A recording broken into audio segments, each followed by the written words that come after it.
சொன்னனா உங்க நெஞ்சில் குடியிருக்கும்னு நாளைக்கு வருவாருன்னு சொன்னனா.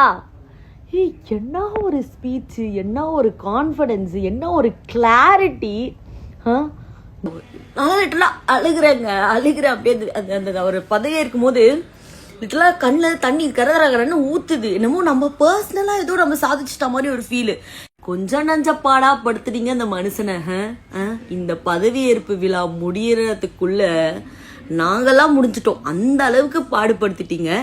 விஜய் பிஜேபி ராகுல் காந்தி கூட கையா பிடிச்சிட்டு நின்று இருக்காரு.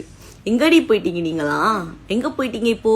இன்டலெக்சுவல் புளுத்தீஸ் எங்கம்மா போயிட்டீங்க நீங்களாம்? அழுதுட்டு இருக்கீங்களா?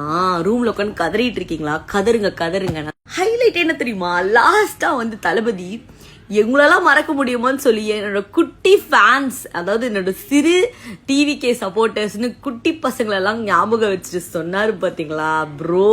மனசுல நின்ட்டாரு ப்ரோ. 9 லட்சம் கோடி கடன்ல இவ்வளோ பெரிய ப்ரெஷர்ல நம்ம அவருக்கு சிஎம் பதவி கொடுத்துருக்கோம். ஓப்பனா கேட்டு அவகாசம் கொடுங்கன்னு கேட்டே இந்த ஸ்பீச்சை சொல்லியிருக்காரு. So we are hoping for the best and this is my last video for the whole political ஜேர்னியே. இந்த விஜயண்ணாவை நான் ஹேட் பண்றவங்க, விஜயண்ணா மேல அவதூறு பேசுறவங்க நான் டிஃபெண்ட் பண்ணிட்டே இருப்பேன். என் லெஃப்ட் ஹேண்ட்ல டீல் பண்ணுவேன்.